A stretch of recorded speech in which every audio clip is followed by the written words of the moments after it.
فضائل صدقات میں سے قرآن پاک کی آیات ہے، اس کا ترجمہ ہے بسم اللہ الرحمن الرحیم۔ بس ایمان والے تو وہ لوگ ہوتے ہیں کہ جب ان کے سامنے اللہ جل شانہ کا ذکر آ جائے تو وہ اس کی عظمت کے خیال سے ان کے دل ڈر جائیں، اور جب اللہ جل شانہ کی آیاتیں ان کے سامنے تلاوت کی جاتی ہے تو وہ ان کی ایمان کو زیادہ مضبوط کر دیتی ہے، اور لوگ اپنے رب پر توکل کرتے ہیں اور نماز قائم کرتے ہیں، اور جو کچھ ہم نے ان کو دیا ہے اس میں سے اللہ کے واسطے خرچ کرتے ہیں۔ بس یہی ہے سچے ایمان والے، ان کے لیے بڑے بڑے درجے ہیں ان کے رب کے پاس، اور ان کے لیے مغفرت ہے اور ان کے لیے عزت کی روزی ہے۔ فائدے میں شیخ لکھتے ہیں، حضرت ابو درداء رضی اللہ فرماتے ہیں کہ دل کا ڈر جانا ایسا ہوتا ہے جیسے کہ کھجور کے خشک پتوں میں آگ لگ جانا۔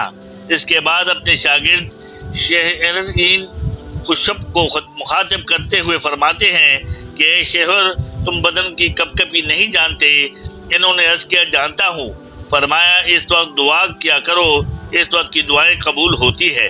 حضرت ثابت رحمۃ اللہ علیہ بناتی فرماتے ہیں کہ ایک بزرگ نے فرمایا کہ مجھے معلوم ہو جاتا ہے کہ میری کون سی دعا قبول ہوئی ہے اور کون سی نہیں۔ لوگوں نے عرض کیا یہ کس طرح معلوم ہو جاتا ہے؟ فرمایا کہ جس وقت میرے بدن پر کپ کپی آ جاوے اور دل خوف زدہ ہو جاوے اور آنکھوں سے آنسو بہنے لگے، اس وقت کی دعائیں قبول ہوتی ہے۔ حضرت صدری رحمۃ اللہ علیہ فرماتے ہیں جب ان کے سامنے اللہ کا ذکر آ جائے ان کا مطلب یہ ہے کہ کوئی شخص کسی پر ظلم کا ارادہ کرے یا کسی اور گناہ کا قصد کرے اور اس سے کہا جاوے کہ اللہ سے ڈر، تو اس کے دل میں اللہ کا خوف پیدا ہو جاوے۔ حارث بن مالک انصاری رضی اللہ تعالیٰ عنہ ایک صحابی ہیں، ایک مرتبہ حضور صلی اللہ علیہ وسلم کی خدمت میں حاضر تھے۔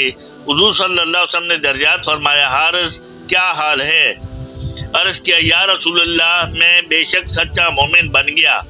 حضور صلی اللہ علیہ وسلم نے فرمایا، سوچ کر کہو کیا کہتے ہو؟ ہر چیز کی ایک حقیقت ہوتی ہے، تمہاری ایمان کی کیا حقیقت ہے؟ یعنی تم نے کس بات کی وجہ سے یہ طے کر لیا کہ میں سچا مومن بن گیا؟ عرض کیا میں نے اپنے نفس کو دنیا سے بھر لیا، رات کو جاگتا ہوں، دن کو پیاسا رہتا ہوں، یعنی روزہ رکھتا ہوں، اور جنت والوں کی آپس کی ملاقاتوں کا منظر میری آنکھوں کے سامنے رہتا ہے، اور جہنم والوں کے شور و شغب اور واویلا کا نظارہ بھی آنکھوں کے سامنے ہے، یعنی دوزخ جنت کا تصور ہر وقت رہتا ہے۔ حضور صلی اللہ علیہ وسلم نے فرمایا، حارث بے شک تم نے دنیا سے اپنے نفس کو پھیر لیا، اس کو مضبوط پکڑے رہو۔ 3 مرتبہ حضور صلی اللہ علیہ وسلم نے یہی فرمایا، اور ظاہر بات ہے کہ جس شخص کے سامنے ہر وقت دوزخ اور جنت کا منظر ہو وہ دنیا میں کہاں پس سکتا ہے؟ میرے دوستوں، بزرگوں، صحابہ اکرام کی ایک بات کروڑوں اربوں والی بات ہے، کس طرح ان لوگوں نے مجاہدہ کیا اور کس طریقے سے ان لوگوں نے یہ ثابت کر دیا کہ ہم قربانی دے سکتے ہیں، ہم اللہ کے احکامات اور نبی کے مبارک طریقوں پر چل سکتے ہیں، اور ان نے چل کر دکھایا۔ اور پھر قرآن میں اللہ پاک ان سے راضی ہوا، ان کی طرف آیاتیں ان کے لیے نازل ہوئی۔ اللہ پاک ہمیں بھی ان کی نقل کرنے کی توفیق عطا فرمائے۔